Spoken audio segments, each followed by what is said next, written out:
افریقہ کے صحرا میں 3 ماہر ارضیات کام کر رہے تھے۔ ان کا کام ہیرے اور قدیم چٹانیں تلاش کرنا تھا۔ ایک دن ان کے رڈار نے زمین کے نیچے ایک عجیب چیز کا سراغ لگایا۔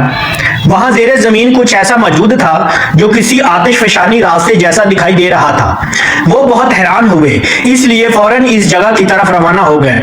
وہاں پہنچ کر انہیں مٹی اور ملبے کا ایک بہت بڑا ڈھیر نظر آیا۔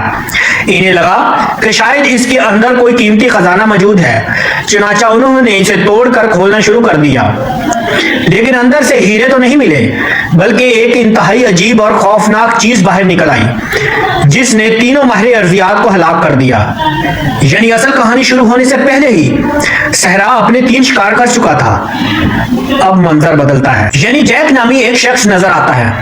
جیک ٹیکنالوجی اور ارضیات کا ماہر ہے۔ اس نے ایک چھوٹا سا ریڈار تیار کیا تھا جو جسم کی حرارت محسوس کرتا تھا اور کسی قدرتی آفت کے خطرے کی صورت میں خبردار کر دیتا تھا۔ ایک عام دن جیک کے باس نے اسے بتایا کہ اسے افریقہ جانا ہوگا۔ وہاں 3 ماہر ارضیات گئے تھے۔ وہ تینوں ماہر ارضیات لاپتہ ہو چکے تھے اور ان کے بارے میں کوئی خبر نہیں مل رہی تھی۔ جیک کو حکم دیا گیا کہ وہ افریقہ جا کر انہیں تلاش کرے۔ جیک نے زیادہ سوالات نہیں کیے۔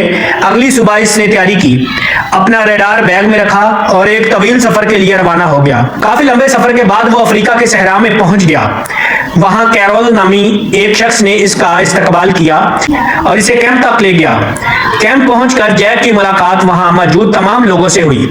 ان میں کیرول، مکی، کرٹ، ٹائٹس، میگڈا اور ان کا لیڈر جان شامل تھا۔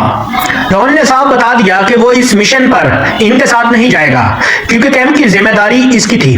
باقی لوگوں نے اپنا سامان تیار کیا، گاڑی میں کھانا، ایندھن اور ہتھیار رکھے اور لاپتہ ماہر ارضیات کو تلاش کرنے کے لیے روانہ ہو گئے تھے۔ کافی دیر تک تلاش کرنے کے بعد انہیں ان ماہر ارضیات کی گاڑی مل گئی، لیکن وہ تینوں کہیں نظر نہیں آئے۔ وہ تینوں لوگ صرف ہڈیوں کا ڈھانچہ بن چکے تھے۔ ان کے جسموں پر گوشت کا نام و نشان تک باقی نہیں تھا۔ حیرت کی بات یہ تھی کہ یہ سب کچھ صرف 6 گھنٹوں کے اندر ہو چکا تھا۔ کوئی عام جانور اتنی تیزی سے کسی انسان کو کھا کر صرف ہڈیاں نہیں چھوڑ سکتا تھا۔ قریب ہی ایک اور عجیب چیز بھی موجود تھی۔ وہاں ایک ایسا مجسمہ پڑا تھا جس کا چہرہ چیونٹی کے چہرے جیسا دکھائی دے رہا تھا۔ یہ منظر دیکھ کر سب لوگ بری طرح خوفزدہ ہو گئے، لیکن زیادہ تر لوگوں کا خیال تھا کہ شاید صحرا میں موجود کسی جنگلی جانوروں نے ان ماہر ارضیات کو مار کر ان کے جسموں کو کھا لیا ہے۔ رات ہو گئی اور سب لوگ بہت تھک چکے تھے، اس لیے وہ سو گئے، لیکن جیک کو نیند نہیں آ رہی تھی۔ وہ اٹھا اور وقت گزارنے کے لیے ریت کے ایک ٹیلے پر چڑھ گیا تاکہ ریت پر بورڈنگ کر سکے۔ کچھ دیر بعد مکی بھی وہاں آ گئی۔ اس نے بتایا کہ اسے بھی نیند نہیں آ رہی تھی۔ دونوں آپس میں خوشگوار انداز میں باتیں کرنے لگے۔ جیک کو مکی پسند آنے لگی تھی، لیکن اس نے ابھی تک اپنے دل کی بات اسے نہیں بتائی تھی۔ کچھ دیر بعد مکی تھک گئی اور واپس جا کر سو گئی۔ جیک اکیلا کھڑا تھا کہ اچانک اس کا ریڈار بیپ کرنے لگا۔ ریڈار پر ایک بہت بڑی چیز نظر آ رہی تھی جو سیدھی جیک کی طرف بڑھ رہی تھی۔ جیک نے فوراً ایک طرف دیکھا تو اسے ایک عجیب سا سایہ دکھائی دیا۔ وہ وہاں حرکت کر رہا تھا اور آہستہ آہستہ جیک کی طرف بڑھ رہا تھا۔ جیک نے زور سے چیخ کر کیرول اور باقی سب لوگوں کو جگا دیا۔ سب لوگ فوراً وہاں پہنچے، لیکن وہاں کچھ بھی موجود نہیں تھا۔ وہ خوفناک مخلوق غائب ہو چکی تھی۔ ماہر ارضیات کی وہ ہڈیاں بھی غائب ہو چکی تھی۔ وہاں ان کا کوئی نشان تک موجود نہیں تھا۔ کیرول جیک پر غصے میں آ گیا اور اس پر الزام لگایا کہ اس نے ہڈیاں چھپا دی ہیں۔ جیک نے فوراً اپنا دفاع کیا اور کہا کہ اس نے ایسا کچھ نہیں کیا۔ اسی وقت اچانک ریڈار دوبارہ بیپ کرنے لگا۔ کیرول نے کہا، گاڑی میں بیٹھو، ہم اس کا پیچھا کرتے ہیں، لیکن میگڈا نے انہیں روک دیا۔ اس نے کہا، اندھیرے میں تم کسی چیز کو نہیں پکڑ سکتے، صبح ہونے کا انتظار کرو۔ آخر کار صبح ہو گئی اور دھند بھی چھٹنے لگی۔ اچانک انہیں ایک عجیب سا وجود دکھائی دیا۔ وہ انسان جیسا لگ رہا تھا لیکن مکمل طور پر سیاہ تھا۔ اس کی شکل بالکل بھی قدرتی نہیں لگ رہی تھی۔ کرٹ نے فوراً اپنی بندوق نکالی اور اس مخلوق پر فائر کر دیا۔ گولی چلتے ہی وہ خوفناک مخلوق اچانک غائب ہو گئی۔ جب سب لوگ اس جگہ پہنچے جہاں وہ مخلوق موجود تھی، تب سب لوگ پہلے سے بھی زیادہ پریشان اور حیران تھے۔ آخر یہ کیسے ممکن تھا؟ کیا انسان کی ہڈیاں خود بخود ایک جگہ سے دوسری جگہ منتقل ہو سکتی ہیں؟ اسی دوران ٹائٹس نے سب کو روک دیا۔ وہ کافی عرصے سے ایک ایسی کہانی چھپائے ہوئے تھا جس کے بارے میں کسی کو علم نہیں تھا۔ اب وقت آ چکا تھا کہ وہ سب کو حقیقت بتائے۔ टाइटस ने एसोलो नामी एक खौफनाक वाक़े के बारे में बताना शुरू किया। ये एक ऐसी कहानी थी जो टाइटस के गांव में नस्ल दर नस्ल सुनाई जाती थी। एसोलो सिर्फ एक मखलूक का नाम नहीं था, बल्कि ये गोश्तखोर चींटियों के एक पूरे झुंड का नाम था। ये चींटियां इंसानी गोश्त खा जाती थी और फिर इन हड्डियों को अपने जिस्म के गिर्द इस तरह इस्तेमाल करती थी कि वो एक ताकतवर और हरकत करने वाली मखलूक जैसी दिखाई देती थी। इस पूरे चींटियों के झुंड की एक मलका भी होती थी और असल दिमाग वाली मलका थी। बाकी तमाम चींटियां इसके अहकामात पर अमल करती थी। इंसान का गोश्त मलका को खुराक के तौर पर खिलाया जाता था। टाइटस ने बताया कि जब वो बचा था तो इसे अपने गांव में एक लड़का मिला था। इस लड़के के जिस्म पर गोश्त का नामो निशान तक नहीं था, सिर्फ हड्डियां बाकी रह गई थी। यह मंजर बिल्कुल वैसा ही था जैसा अब वो अपनी आंखों के सामने देख रहा था। टाइटस इस वाकया को कभी नहीं भूला था, लेकिन बाकी लोगों ने इसकी बात को नजरअंदाज कर दिया। टाइटस खामोश हो गया, लेकिन इसकी आंखों में खौफ साफ नजर आ रहा था। अचानक इनकी गाड़ी खराब हो गई, इंजन बंद हो गया और रेडियो भी खामोश हो गया। वहां बिल्कुल सिग्नल नहीं था। अब वो सब अफ्रीका के इस वसी सहरा में मुकम्मल तौर पर अकेले थे। इनके पास सिर्फ एक उम्मीद बाकी थी। कभी कभार इस इलाके से एक गश्ती गाड़ी, सब लोग वहीं रुक गए। इनके पास इंतजार करने के अलावा कोई और रास्ता नहीं था। रात के वक्त सब बारी बारी पहरा देने लगे। टाइटस जाग रहा था, जबकि कर्ट अपने स्लीपिंग बैग में सो रहा था। अचानक टाइटस को अपने करीब किसी चीज की मौजूदगी का एहसास हुआ। इसने कर्ट को जगाने की कोशिश की। जब इसने सीलिंग बैग खोला तो अंधेरी रात में इसके सामने एक इंतहाई खौफनाक मंजर था। कर्ट अभी जिंदा था, लेकिन एसोलो इसे अंदर ही अंदर खा रहा था। टाइटस ने मदद के लिए जोर से चीखना शुरू कर दिया, लेकिन इसी लम्हे इस खौफनाक मखलूक ने टाइटस का हाथ पकड़ लिया और इसे बुरी तरह कुचल दिया। बाकी सब लोग दौड़ते हुए वहां पहुंचे और टाइटस को किसी तरह इस मखलूक से दूर खींच लिया। मक्की, मैगडा और जैक इसे गाड़ी के पास ले गए। इधर कैरोल ने जो कुछ भी इसके हाथ लगा इसी एसोलो पर हमला करने की कोशिश की, लेकिन इसका कोई फायदा नहीं हुआ। ये चींटियां एक साथ मिलकर हरकत करती थी और गोलियां भी इन्हें रोकने के लिए काफी नहीं थी। जैक ने फौरन एक तरकीब सोची। इसने गाड़ी के करीब पेट्रोल फेंक दिया। कुछ देर के लिए एसोलो पीछे हट गया, लेकिन एसोलो इतनी आसानी से पीछे हटने वाला नहीं था। कुछ ही देर बाद वो दोबारा वापस आ गया। जैक मजीद पेट्रोल फेंकने के लिए गाड़ी से बाहर निकला। कैरोल भी इसके साथ था। दोनों ने अपनी आंखों से देखा कि एसोलो इंसानी हड्डियों को आपस में जोड़कर एक इंसान जैसी शक्ल बना रहा था। अब वो अपनी असल शक्ल इख्तियार कर रहा था। इस वक्त किसी को भी शक नहीं रहा था कि टाइटस सच कह रहा था। कैरोल ने अपनी बंदूक उठाई, लेकिन जैक ने इसे रोक दिया। इसने कहा कि गोलियां इस मखलूक पर कोई असर नहीं करती।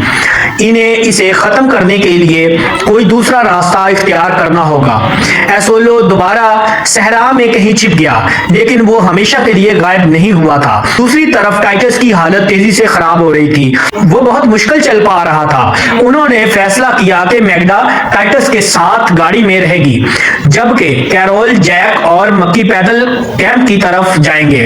वहां पहुंचकर वो एक चलने वाली गाड़ी लेकर वापस आएंगे और टाइटस और मैगडा को बचा कर ले जाएंगे। अगली सुबह वो तीनों कैंप की तरफ रवाना हो गए। इनके पास थोड़ा सा पेट्रोल बाकी था, इसलिए उन्होंने इसे भी साथ ले लिया, क्योंकि आगे चलकर शायद इसकी जरूरत पड़ सकती थी। अचानक एक इंतहाई शदीद रेत का तूफान इनकी तरफ आ गया। तूफान इतना ताकतवर था कि इन्हें अपनी आंखें बंद करना पड़ गई। तीनों एक दूसरे के करीब होकर बैठ गए। कुछ देर बाद तूफान गुजर गया, लेकिन जाते जाते वो इनसे एक अहम चीज छीन कर ले गया। जैक का रडार टूट चुका था और इनके पास मौजूद बाकी पेट्रोल भी रेत के तूफान में उड़ चुका था। इस रात वो रुक कर सोने की कोशिश करने लगे, लेकिन इन्हें सुकून नहीं मिल रहा था। अचानक एसोलो दोबारा वापस आ गया।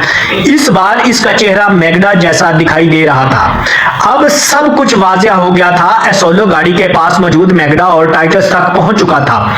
दोनों मारे जा चुके थे और अब इनकी हड्डियां भी एसोलो के जिस्म का हिस्सा बन चुकी थी। कैरोल ने फौरन इनके पास बचा हुआ आखिरी थोड़ा सा पेट्रोल मखलूक की तरफ फेंक दिया। एसोलो फौरन पीछे हट गया और वहां से भाग गया। अगली सुबह इन्हें रेडियो से बहुत कमजोर सी आवाज सुनाई दी। वो इस आवाज का पीछा करते हुए आगे बढ़े और इन्हें लापता माहिर अर्जियात की पुरानी गाड़ी मिल गई। गाड़ी का रेडियो अभी भी काम कर रहा था। उन्होंने फौरन कैंप से मदद के लिए राब्ता किया। करीब ही मिट्टी का एक बहुत बड़ा ढेर मौजूद था जिसमें एक तारीख सुरंग बनी हुई थी। जब उन्होंने अंदर जाकर देखा तो वहां चींटियों का एक बहुत बड़ा लेकिन खाली घोंसला मौजूद था। जैक को अब पूरी हकीकत समझ आ गई थी। यही एसोलो का पहला ठिकाना था। अब इन माहिर अर्जियात ने मिट्टी के इस ढेर को तोड़ा था तो उन्होंने एसोलो का घोंसला तबाह कर दिया था।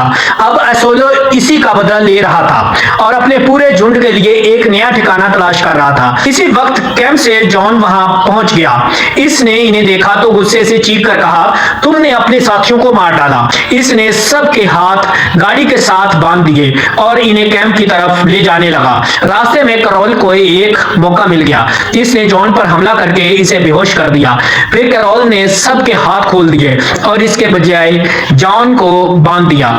मक्की को लगा कि अब वो सीधा कैंप वापस जाएंगे, लेकिन कैरोल और जैक ने साफ इनकार कर दिया।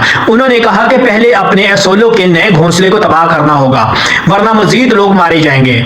करीब ही एक तारीख कान मौजूद थी। इन्हें यकीन था कि एसोलो ने इसी जगह अपना नया ठिकाना बना लिया है। कैरोल ने धमाका करने वाला कुछ माया उठाया और फिर वो तीनों दोस्त इस अंधेरी कान के अंदर चले गए। कान के अंदर आगे बढ़ते हुए अचानक एसोलो ने कैरोल पर हमला कर दिया।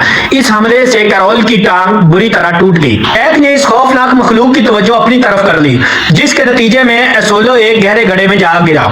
लेकिन एसोलो अभी मरा नहीं था। इसने घड़े से अपना हाथ बाहर निकाला, कैरोल की टांग पकड़ी और इसे अपनी तरफ खींचने लगा। मक्की और जैक ने पूरी ताकत लगाकर कैरोल को बचाने की कोशिश की। इसने धमाका खेज माया अपने हाथ में लिया, अपने दोस्तों की तरफ देखा और फिर एसोलो के साथ खुद भी गहरे गड्ढे में छलांग लगा दी। अचानक एक जोरदार धमाका हुआ।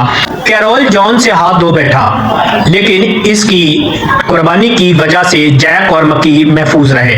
जैक और मक्की वहां से भागने ही वाले थे कि अचानक इनकी नजर चींटियों की मलका पर पड़ी। वही असल सरबराह थी। तमाम चींटियां इसके हुक्म पर अमल कर रही थी। अचानक चींटियों ने जैक और मक्की पर हमला कर दिया। मक्की ने चीख कर कहा, मलका को मार दो, फिर सब कुछ खत्म हो जाएगा। जैक के हाथ में एक छुरी थी। इसने फौरन चींटियों की मलका को मार दिया। मलका के मरते ही चींटियों का हमला रुक गया। एक एक करके तमाम चींटियां मरने लगी और आखिरकार वो खौफनाक मखलूक हमेशा के लिए खत्म हो गई। धमाके की वजह से पूरी कान जोर जोर से हिल रही थी।